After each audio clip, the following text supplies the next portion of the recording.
రైతుల సమస్యల పట్ల మనకున్నటువంటి బాధను, ఆవేదనని, ఆక్రోశాన్ని నిజంగా ఎంత చెప్పుకుంటే కూడా ఇది మహాభారతం లెక్క, రామాయణం లెక్క ఒడిసే కథ కాదు.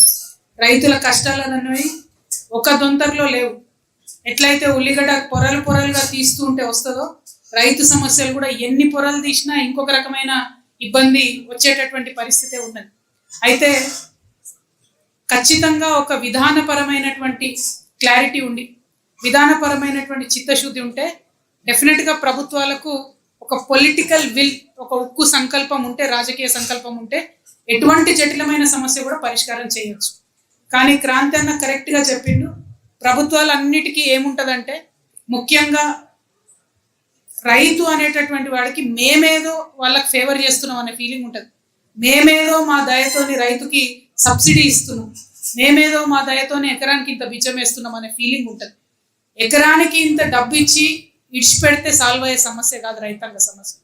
ఒక చిన్న బిడ్డను, పసికూనని ఎట్లా సాదుకుంటామో అట్లా రైతును కాపాడుకుంటే, పంటను కాపాడుకుంటే మాత్రమే, ప్రతి సీజన్లో అట్లా కాపాడుకుంటే మాత్రమే ఖచ్చితంగా ఆ రీజన్ కానీ, ఆ స్టేట్ కానీ, ఆ దేశం కానీ బాగుపడే అవకాశం ఉంటుంది. మనలాంటి అత్యధిక జనాభా ఉన్నటువంటి దేశంలో ఖచ్చితంగా ఫుడ్ సెక్యూరిటీ కావాలి. రైతులు వ్యవసాయాన్ని విడిచిపెట్టి బయటికి వెళ్ళిపోతున్నారనే ఇప్పుడు భయంకరమైన రిపోర్ట్లు వస్తున్న సందర్భంలో అసలు ఇండస్ట్రీస్ కన్నా ఎక్కువ ఫోకస్ చేసి చాలా పెద్ద ఎత్తున ప్రొడక్షన్ తీసుకొచ్చి వాటికి మీరు అన్నట్టు వాల్యూ అడిషన్ చేసి రైతును, రైతు కుటుంబాలను, వ్యవసాయాన్ని ఒక పరిశ్రమలాగా చూసేటటువంటి ప్రోగ్రెసివ్ ప్రభుత్వాలు వస్తే తప్పితే మార్పు జరగదు. మేము టీఆర్ఎస్ పార్టీ పెట్టినప్పుడు ఒకటే మాట చెప్పినాం, రైతును రాజును చేస్తాము. ఆ రైతును రాజును చేస్తామంటే ఒక సెంటెన్స్లో అయ్యే పని కాదు, మల్టిపుల్ వర్టికల్స్లో పని జరగాలి. డే 1 మేము అనుకున్నది ఏంటంటే వ్యవసాయాన్ని ఒక ఇండస్ట్రీ చూసినట్టు చూడాలి. ఒక పరిశ్రమ వస్తే ఎంత భయపడతాం? ఒక పరిశ్రమ వచ్చి ఒక 1000 కోట్లు పెట్టుబడి పెడతాడంటే మొత్తం ముఖ్యమంత్రితో సహా అపాయింట్మెంట్ ఇచ్చి బొకే తీసుకుపోయి ఎదురు చూసి ఎర్ర తివాచి వరిచి తీసుకొచ్చి నువ్వు పెట్టురానైనా పెట్టుబడి, నువ్వు ఎన్ని ఉద్యోగాలు ఇస్తావని అడుగుతావు. ఆ గౌరవం రైతుకు దక్కాలి. వ్యవసాయాన్ని ఒక ఇండస్ట్రీ లాగా చూడాలి. ఇండస్ట్రీ అంటే ఏంటిది? ఒక ఇండస్ట్రియలిస్ట్ వచ్చి 1000 కోట్లు అప్పు పెడుతున్నా, 1000 కోట్లు పెట్టుబడి పెడుతున్నాడు అంటే వాళ్ళకు ఒక పాలసీ చేస్తాం, మనం వాళ్ళకి ఫైనాన్షియల్ సపోర్ట్ ఇస్తాం, ల్యాండ్ ఎటువంటి ఇబ్బంది లేకుండా రెవెన్యూ ఇష్యూస్ని సాల్వ్ చేస్తాం, ఆ ఇండస్ట్రీ పెట్టే దగ్గరికి కరెంట్ ఎట్లా రావాలని చూస్తాం, ఆ ఇండస్ట్రీకి వాటర్ సప్లై ఎట్లా అని చూస్తాం, ఆ ఇండస్ట్రీలో ఇచ్చే ఉద్యోగాలకు తగినటువంటి మానవ వనరులు ఎక్కడున్నాయో వెతుకుతాం, ఆ ప్రాంతంలోనే ఇండస్ట్రీ పెట్టుకోమని చెప్తాం. అంటే ఇన్ని రకాల పాలసీస్ కలిపితేనే ఒక ఇండస్ట్రీ సక్సెస్ అవుతుంది. మరి వ్యవసాయానికి వచ్చేసరికి ధర్మానికి ఇడిచిపెట్టేస్తున్నాం, ఏదో కర్మానికి ఇడిచిపెట్టేస్తున్నాం. ఎందుకంటే భూమి పుట్టినప్పటి నుంచి వ్యవసాయం చేస్తున్నాం కదా అని ఒక అలుసు, మట్టి తల్లి మీద ఒక అలుసు. ఏంటంటే తెలిసినోడేసినా తెలియనోడేసినా ఇత్తనం వేస్తే చెట్టు మొలకెత్తుతుంది. కానీ వ్యవసాయం ఆ రైతు కుటుంబానికి అన్నం పెడుతుంది, మనందరికి అన్నం పెడుతుంది అనేటటువంటి కనీస ఆలోచన ఉంటే మాత్రం ఇటువంటి అవకాశం ఉండదు. నేను ఈ విషయం ఇవాళ చెప్తలేను, దాదాపుగా ఒక 10 సంవత్సరాల క్రితం పార్లమెంట్లో వ్యవసాయం గురించి మాట్లాడిన రోజు కూడా నేను ఇదే చెప్పిన. ఎట్లా అయితే ఒక ఇండస్ట్రీని మనం అంత బాధ్యతగా తీసుకొని అన్ని రకాల చట్టాలు మార్చి అన్ని వెసులుబాటులు చేసి వాళ్ళకి ఎట్లా చేస్తామో వ్యవసాయానికి కూడా అట్లా చేసినప్పుడు మాత్రమే మారుతుంది. ఎందుకంటే ఒక రొడ్డకొట్టుడు ఉపన్యాసం ఇచ్చి భారతదేశంలో వ్యవసాయం ప్రధానము, భారతదేశంలో 60% మంది వ్యవసాయం మీద ఆధారపడి ఉంటుంది అని చెప్పి బట్టి కొట్టే ఉపన్యాసాలు కాకుండా నిజంగా క్రాప్ కాలనీస్ ఏర్పాటు చేయడం కావచ్చు, జిల్లాను ఖచ్చితంగా చూసుకొని ఈ జిల్లాలో ఏ పంట వేస్తే బాగుంటుంది, ఈ జిల్లాలో ఉన్నటువంటి ప్రాజెక్టుల పరిస్థితి ఏంది, నీళ్ళు ఇవ్వగలుగుతామా లేదా, కరెంట్ ఇవ్వగలుగుతామా లేదా, ఇవన్నీ అనుకున్నప్పుడు మాత్రమే అవుతాయి. అయితే అన్ఫార్చునేట్లీ ఇప్పుడు ఏమైపోయింది, మొత్తం కూడా మార్కెట్ అయిపోయింది. ఇక్కడ ఏ ప్రోడక్ట్ ఉన్నా కూడా దాన్ని అమ్మేటటువంటి సరైనటువంటి మార్కెటింగ్ ఫెసిలిటీ ఇవ్వాలి. నేను మెంబర్ ఆఫ్ పార్లమెంట్గా ఉన్నప్పుడు జగిత్యాల నేను బాగా ఫోకస్ పెట్టింది, ఎందుకంటే అక్కడ మామిడి తోటలు బాగుంటాయి. జగిత్యాల మామిడి అనేటటువంటిది, ఆ మామిడికాయ మీరు తెంపి ఎక్స్పోర్ట్ చేసినా కూడా కరెక్ట్గా దాన్ని స్టోర్ చేస్తే టేబుల్ టాప్ వెరైటీ అంటారు అన్నట్టు, టేబుల్ మీద పెట్టుకొని కోసుకునే పండు ఉంటుంది అక్కడ. ఆ టేబుల్ టాప్ వెరైటీని కరెక్ట్గా మనం కనుక ప్రాసెస్ చేస్తే 80 నుండి 90 రోజులు నిల్వ ఉండేటటువంటి గట్టి రకం మామిడి ఉంటుంది అక్కడ. నేను పట్టుబట్టి జగిత్యాల మామిడిని ఒక బ్రాండ్ క్రియేట్ చేసి జగిత్యాల మ్యాంగో అని బ్రాండ్ పెట్టి దాన్ని తీసుకుపోయి ఢిల్లీలో తెలంగాణ భవన్లో మార్కెట్ పెట్టి అక్కడ అమ్మిపించి ఇవాళ నేను సంతోషపడుతున్నా. మొన్న కూడా ఢిల్లీలో జగిత్యాల మార్కెట్ అని చెప్పి జగిత్యాల మ్యాంగో అని అమ్ముతా ఉన్నారు. అంటే ఒక పట్టుబట్టి ఒక పంటను కనుక మనము పాపులర్ చేయాలంటే ఏం చేయాలి అని అంటే, జగిత్యాల్లో నేను ఎంపీగా ఉన్నప్పుడు నేను చేసి చూసిన. నేను పట్టుబట్టిన మా జిల్లా కలెక్టర్ అన్నాడు శరత్ గారు ఉండి ఐఏఎస్, ఇప్పుడు ఆయన రిటైర్ అయ్యిండు. ఆయన కూడా మేము మిర్యాల కూడా బిడ్డనే. ఆయన నేను పట్టుబట్టి ఆ మ్యాంగో బ్రాండ్ క్రియేట్ చేసినాం. ఇప్పటికీ కూడా జగిత్యాల రైతులు అమ్ముకుంటా ఉన్నారు. దానికి కూడా నాకు స్ఫూర్తి ఏంటంటే, అక్కడే ఉన్న లక్ష్మీపూర్ అని ఉంటుంది, ఆ లక్ష్మీపూర్ రైతులందరూ కలిసి వరి పండిస్తారు. ఏం లేదు, పెద్ద మ్యాజిక్ ఏం లేదు. కానీ వాళ్ళు ఏం చేశారంటే, వాళ్ళే మిల్లింగ్ చేసుకొని లక్ష్మీపూర్ రైస్ అని బ్రాండ్ చేసుకున్నారు. వాళ్ళు చేసుకొని దాన్ని వాళ్ళు అమ్మేది. సో ఆ ఊరంతా కూడా ఒక బ్రాండెడ్ రైస్ని క్రియేట్ చేసుకున్నారు. వాళ్ళ నుంచి ఇన్స్పిరేషన్ తీసుకొని నేను జగిత్యాల మ్యాంగోని మార్కెట్ చేసుకున్నా. ఆ ఎక్స్పీరియన్స్ నాకు ఉంది కాబట్టి ఇక్కడ బత్తాయి గురించి నేను పనిచేయగలుగుతా అని చాలా విశ్వసనీయంగా నల్లగొండ బత్తాయి రైతులందరికీ కూడా నేను హామీ ఇస్తా ఉన్నాను. బత్తాయి రైతుల మీద, బత్తాయి పంట మీద టిఆర్ఎస్ పార్టీ నల్గొండ ప్రత్యేక శ్రద్ధను చూపిస్తుంది. ప్రత్యేక శ్రద్ధ అంటే నీటి సప్లై దగ్గర నుంచి మొదలు పెడితే, మీరు అన్నట్టు horticulture department, agriculture department integration దగ్గర నుంచి మొదలు పెడితే, మనకు మార్కెట్ చేయాల్సినటువంటి పరిస్థితి దగ్గర నుంచి మొదలు పెడితే A to Z అన్నిటి మీద కూడా ప్రత్యేకమైనటువంటి శ్రద్ధను నల్గొండ బత్తాయి రైతుల మీద మేము పెడతామని ఈ సందర్భంగా మీకు హామీ ఇస్తా ఉన్నాం. అదేవిధంగా మరి ఇవాళ మనం రైతుల సమస్యల కోసం వచ్చేటప్పుడు చాలా మంది యువ మిత్రులు కలిసిండ్రు. వాళ్ళు నిన్న మొన్ననే కానిస్టేబుల్ ఉద్యోగాలు 5,000 పడితే 5,000 కాదు 20,000 ఉద్యోగాలు వేయాలని చెప్పి పాపం వాళ్ళు ధర్నా చేసినటువంటి పరిస్థితి ఉంది. వాస్తవానికి ఏంటంటే, ఒక 15 లక్షల మంది at any point of time ఈ తెలంగాణలో ప్రిపేర్ అవుతూ ఉంటారు ఎప్పుడు కానిస్టేబుల్ ఉద్యోగాలు పడతాయని. కాబట్టి ఆ 15 లక్షల మందికి తగ్గట్టుగా 20,000కు తక్కువ కాకుండా పోస్టులు వేయాలని ప్రభుత్వాన్ని నేను బలంగా డిమాండ్ చేస్తున్నా. పోలీస్ శాఖలో ఖాళీ ఉన్నాయి, జాబులు ఇచ్చే అవకాశం ఉన్నది, లేనిదేదన్నా ఉందంటే ఈ ప్రభుత్వానికి మనసు లేదు తప్పితే ఇంకోటి కాదు. కాబట్టి 20,000 పోస్టులు వేయాలని చెప్పి డిమాండ్ చేస్తా ఉన్నా.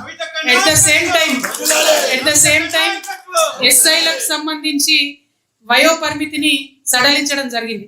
అంటే సేమ్ టెస్టులు ఉంటాయి కానిస్టేబుల్కి, ఎస్ఐకి. కానీ ఎస్ఐ 35 ఏళ్ళు అయితే ఆయన ఎస్ఐ పనికొస్తాడు అంటున్నారు, కానిస్టేబుల్కేమో కట్ ఆఫ్ పెడతా ఉన్నారు. సో ఆ ఏజ్ రిస్ట్రిక్షన్ కూడా కానిస్టేబుల్లకు ఇచ్చే విధంగా ప్రభుత్వం ఆలోచన చేయాలి అని చెప్పి మేము కోరుతా ఉన్నాం. అట్లనే మరి ఈ కానిస్టేబుల్ ఉద్యోగంలోకి తీసుకురావాలంటే జీవో 46 అని ఒక జీవో వచ్చింది, ఆనాడు బీఆర్ఎస్ ప్రభుత్వంలో వచ్చింది. అది అడ్డంకిగా ఉంది. ఆ జీవో 46 కరెక్ట్ కాదని ఇదివరకు నిరుద్యోగుల కోసం పెట్టిన మీటింగ్లో కూడా మేము చెప్పడం జరిగింది. ఆ జీవో 46ని రద్దు చేసి ఈ కానిస్టేబుల్ పోస్టులు 20,000 వేయాలని ప్రభుత్వాన్ని నేను డిమాండ్ చేస్తా ఉన్నాను. అట్లనే గ్రామ పంచాయతీ అధికారులు GPO పోస్టులు కూడా ఒక 6,000 ఖాళీలు ఉన్నాయి. వాటిని మరి ఈ గ్రూప్స్ పోస్టు, DSC పోస్టుల మీద కూడా ప్రత్యేకించి శ్రద్ధ పెట్టాలి. 2 లక్షల ఉద్యోగాలు ఇస్తామని చెప్పి సంవత్సరానికి ఆ అంశాన్నే మరి మర్చిపోయింది ప్రభుత్వం. కాబట్టి నిరుద్యోగుల పక్షాన ఆలోచించాలని చెప్పి నేను డిమాండ్ చేస్తా ఉన్నా. అదేవిధంగా మా ఉద్యమకారులు వచ్చిండ్రు, ముస్తఫా గారు వచ్చిండ్రు, ఆయన సూర్యాపేట నుంచి వచ్చిండు. మరి అంతకుముందు అందరు ఇక్కడ ఉన్న బీఆర్ఎస్ పార్టీ నాయకులతో కలిసి ఉద్యమాలు చేసినా కానీ మమ్మల్ని పట్టించుకుంటలేరు. ఈ కాంగ్రెస్ ప్రభుత్వం ఏదైతే ఉద్యమకారులకు హామీ ఇచ్చిందో ఆ హామీని నెరవేర్చడానికి పోరాటం చేయమని వారు వినతి పత్రం ఇచ్చినారు. వారికి మేము విశ్వాసం కల్పిస్తున్నాం. జూలై 2వ తారీఖు నాడు హైదరాబాద్ మహానగరంలో ఉప్పల్ బగాయత్లో ఉన్న ప్రభుత్వ భూమిని మేము ఆక్రమించుకోబోతా ఉన్నాం. ఉద్యమకారుల కోసం భూ పోరాటం చేయబోతా ఉన్నాం. ఆ భూ పోరాటంలో నల్గొండ బిడ్డలందరూ కూడా, నల్గొండ ఉద్యమకారులందరూ కూడా తప్పకుండా తరలి రావాలి, ఈ ప్రభుత్వానికి బుద్ధి చెప్పాలని కూడా నేను కోరుతా ఉన్నాను. మరి మనం పెట్టుకున్నది ప్రధానంగా వ్యవసాయం మీద కాబట్టి వ్యవసాయం మీద మాట్లాడుకుంటున్నటువంటి సందర్భంలో ఇంతకుముందు నేను మీకు ఒక మాట చెప్పడం జరిగింది. 7.5 కోట్ల టన్నుల ధాన్యం పండితే 45 లక్షలు దళారీలు తినేసిండ్రు తరుగు పేరుతోనని. దాని విలువ 1,066 కోట్ల రూపాయలుగా మరి తెలుస్తా ఉన్నది. 1,000 కోట్ల రూపాయలు రైతుల దగ్గర తిన్నటువంటి ఏకైక ప్రభుత్వం రేవంత్ రెడ్డి గారి ప్రభుత్వం. సిగ్గుపడాలి నిజంగా. అది కాకుండా ఈ లారీలు, ట్రాన్స్పోర్ట్లు, ఈ సుతిల్దారాలు, రైతులు, కూలీలు, ఆ పంటను తీసుకుపోయేటటువంటి ఖర్చంతా కూడా ఇంకొక 2,000 కోట్లుగా లెక్క తెలుస్తా ఉంది. అంటే 1,266 కోట్ల రూపాయలు ఉల్టా రైతుల దగ్గరనే ఈయన కప్పం వసూలు చేసినటువంటి ముఖ్యమంత్రి గారు తక్షణమే మరి ఇది ఎట్లా చేస్తారు, రైతులకు ఏం భరోసా ఇస్తారో ఆన్సర్ చేయాలి. అన్నిటికన్నా ముందు మీరు వ్యవసాయ శాఖను ఒక్కసారి రివ్యూ చేయాలని ముఖ్యమంత్రి గారు నేను డిమాండ్ చేస్తా ఉన్నా. మరి ఇక్కడ మా అన్నలందరూ చెప్పినట్టుగా ఈ యాప్ ఏదైతే పెట్టినరో యూరియా యాప్, దాంట్లో మొత్తం మోసమే ఉన్నది తప్ప ఇంకోటి ఏం లేదు. మొదలే వాళ్ళకి కావాల్సిన దగ్గర కావాల్సిన గోడౌన్లల్లో యూరియాలు బస్తాలు దాచుకుంటున్నారు. ఇక్కడ కూడా నిన్న మొన్న నల్గొండలో కూడా ఒక చిన్న ఇన్సిడెంట్ జరిగినట్టుగా మా దృష్టికి వచ్చింది. వాళ్ళ గన్మెన్ పేరు మీద ఒక 2 లారీల బస్తాలను తీసుకుపోయి గోడౌన్లో పెట్టుకున్నటువంటి నాయకుల పేర్లు కూడా మేము విన్నాం. పేర్లన్నీ చెప్తే బాగుండదని చెప్తలేం, కానీ ఈ రైతుకే లేనటువంటి సందర్భంలో రాజకీయ నాయకులు దూరి యూరియాను దొంగతనం చేయడం అంటే ఇది కేవలం కాంగ్రెస్ లో చూసిన తప్పితే ఇంకే ప్రభుత్వంలో కూడా ఇంత బరి తెగింపు చూడలేదు. కాబట్టి ఖచ్చితంగా ముఖ్యమంత్రి గారు నల్గొండ జిల్లా మీద ప్రత్యేక దృష్టి పెట్టి రివ్యూ చేయాలని కూడా నేను డిమాండ్ చేస్తా ఉన్నాను. ఇంకొక మాట చెప్పింది, అందరు మంత్రులు చిలక పలుకులు వలుపుతున్నారు, రైతన్నలు గమనిస్తున్నారో లేదో. ఏమంటున్నారు? వరి ఎక్కువైతుంది, వేరే పంట వేయాలని చెప్తున్నారు. వేరే పంట వేయాలి, కరెక్టే. మృగశిర కార్తె వచ్చాయి. దీనికన్నా ముందు అధికారులు ఏం చేయాలి? పోవాలి, రైతులతో మాట్లాడాలి. ఏ పంట వేయాలి, మీరు ఈ పంట వేస్తే మేము దాన్ని ఏ ధరకు కొంటాము, దానికి వాడాల్సిన ఎరువులేంది, దానికి కావాల్సినటువంటి పరిస్థితి ఏంది, అన్ని మాట్లాడాలి కదా. ఇంతవరకు ఏ జిల్లాలో కూడా అధికారులు పోలేదు, పంట మార్పిడి మీద రైతులతో చర్చించలేదు కాబట్టి రైతన్నలు ఏం చేసిండ్రు? కార్తె రాగానే వాళ్ళు నారులు పోసుకున్నారు, మళ్ళీ వరి పంటకే తయారవుతున్నారు. అంటే మళ్ళా 4 నెలల తర్వాత మళ్ళీ ఇదే నల్గొండలో మనందరం మళ్ళీ ఇట్లనే రౌండ్ టేబుల్ పెట్టుకొని రైతులకి కష్టాలు ఏందని మాట్లాడుకునే పరిస్థితి ఉంటుంది. అంటే ఈ స్థితిని నివారించగలిగి ఉండి కూడా ప్రభుత్వం కనీసం మాట్లాడకుండా నిమ్మకు నీరెత్తినట్టు ఉండడం అంటే మళ్ళా వరే వండుతుంది, మళ్ళా 75 లక్షల టన్నులు కొనాల్సి వస్తుంది, మళ్ళా కిషన్ రెడ్డి రేవంత్ రెడ్డి గారు ఇద్దరు ఒకరినొకరిని బద్నాం చేసుకుంటుంటారు, టైం పాస్ అవుతుంటది, చూస్తుంటాం.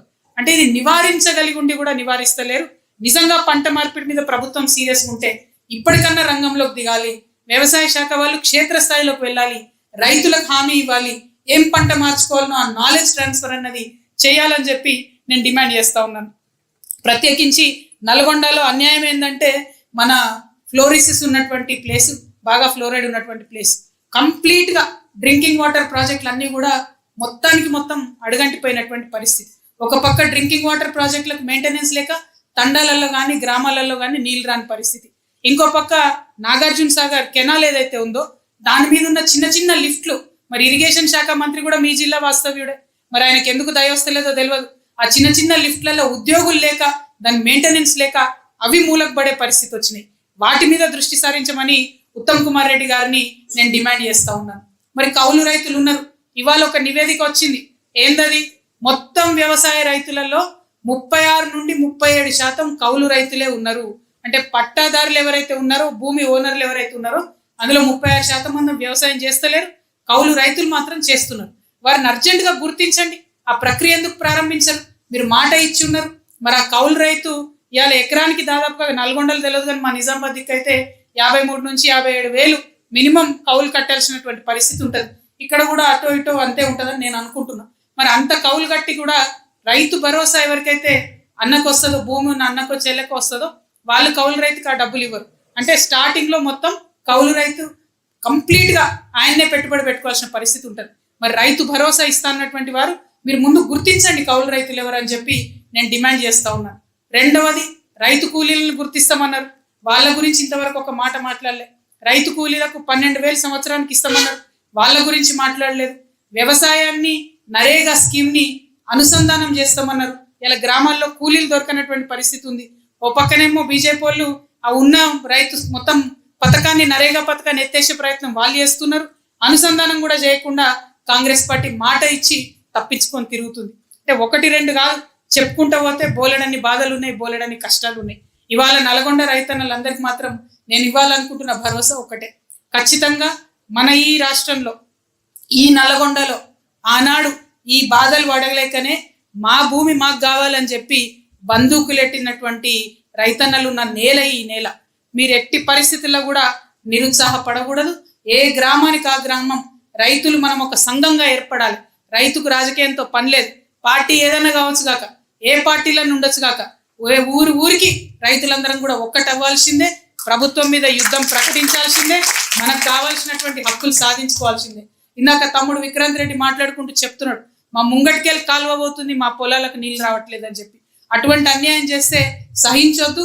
మీరు అన్నట్టు గడ్డపార కాదు, గ్రామం అంతా పోయి కూడా చేసి నీళ్ళు ఇప్పించుకోండి. మనం మీదకి వెళ్ళిపోయే నీళ్లు, మన ఊరి మీదకి వెళ్ళిపోయే నీళ్లు మన కాలువలకు రావాల్సిందే, తర్వాత కిందికి పోవాల్సిందే. సహజ న్యాయ సూత్రం.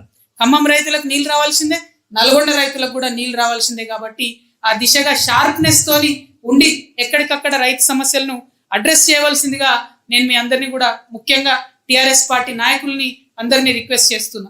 మరి ఏ రౌండ్ టేబుల్ సమావేశమైనా కొన్ని తీర్మానాలు చేసుకోవాల్సి ఉంటుంది. కొన్ని తీర్మానాలు ఇక్కడ రాయడం జరిగింది. నేను వాటిని చదువుతాను, మీరు ఆమోదిస్తే ఈ రౌండ్ టేబుల్ తీర్మానాలుగా ఈ లేఖ ఈ జిల్లా మంత్రులకి, జిల్లా కలెక్టర్ గారికి, ముఖ్యమంత్రి కార్యాలయానికి కూడా పంపడం జరుగుతుందని చెప్పి ఈ సందర్భంగా తెలియజేస్తూ, మొట్టమొదటి తీర్మానం నల్గొండలో ఇవాళ చేస్తున్న రైతు సమస్యల రౌండ్ టేబుల్ నుంచి మొదటి తీర్మానం, రైతు డిస్కామ్ అనేది మాకు వద్దు. రైతు డిస్కామ్ అనేది మాకు వద్దు. అంగీకరించినట్టేనా? తర్వాత యూరియా యాప్ అనేది రద్దు చేయాలి. యూరియా యాప్ అనేది కంప్లీట్గా రద్దు చేయాలి. మూడవది, ఏదైతే రైతు భరోసా ఎగబెట్టిరో మీరు, బకాయి పడ్డ రైతు పెట్టుబడిని రైతులకు తక్షణమే వేయాలి. నాలుగవది, కౌలు రైతులను గుర్తింపు కార్డులు ఇవ్వాలి, వారికి పెట్టుబడి సహాయం ఇవ్వాలి. ఐదవది, రైతు కూలీలకు 12,000 సంవత్సరానికి ఏదైతే ఇస్తామన్నారో ఇమీడియట్గా ఆ హామీని నిలబెట్టుకోవాలి. ఆరవది, ముఖ్యమైనది, నకిలీ విత్తనాలు, నకిలీ పురుగు మందులు అమ్ముతున్నటువంటి షాపులపైన కఠినమైనటువంటి చర్యలు తీసుకోవాలి. ఏడవది, మూసీ కాలుష్య నివారణకు చర్యలు చేపట్టాలి. ఎనిమిదవది, జిల్లాలో ఉన్నటువంటి నిమ్మ, బత్తాయి, పత్తి రైతుల సమస్యలపై ప్రభుత్వం ప్రత్యేక దృష్టిని చేపట్టాలి. అదేవిధంగా చివరిది, రైతు సమస్యలపై ఉమ్మడి కార్యాచరణతో భవిష్యత్తు ఉద్యమాలను నిర్మించాలి. ఖచ్చితంగా నిర్మించుకుందాం. టిఆర్ఎస్ యాజ్ ఎ పార్టీ ముందడుగేసింది. రేపటి నాడు కలిసి వచ్చేటటువంటి అన్ని పార్టీలతో కూడా కలిసి క్షేత్రస్థాయిలో ఉద్యమిస్తాం. మీరు చూసిండ్రు, మేము మాటలకి ఆగము. సెక్రటేరియట్ ముట్టడైనా, నిన్న ఫీజుల నియంత్రణ మీద విద్యామండలి ముట్టడైనా, ఏ ఒక్క అంశాన్ని కూడా వదిలిపెట్టకుండా టైం బౌండ్గా, టార్గెటెడ్గా మేము ఉద్యమాలు చేస్తూ ఉన్నాం. కాబట్టి మాతో కలిసి రావాల్సిందిగా సిమిలర్ ఆలోచనలు ఉన్నటువంటి పార్టీలందరినీ కూడా మనస్ఫూర్తిగా ఆహ్వానిస్తా ఉన్నాను.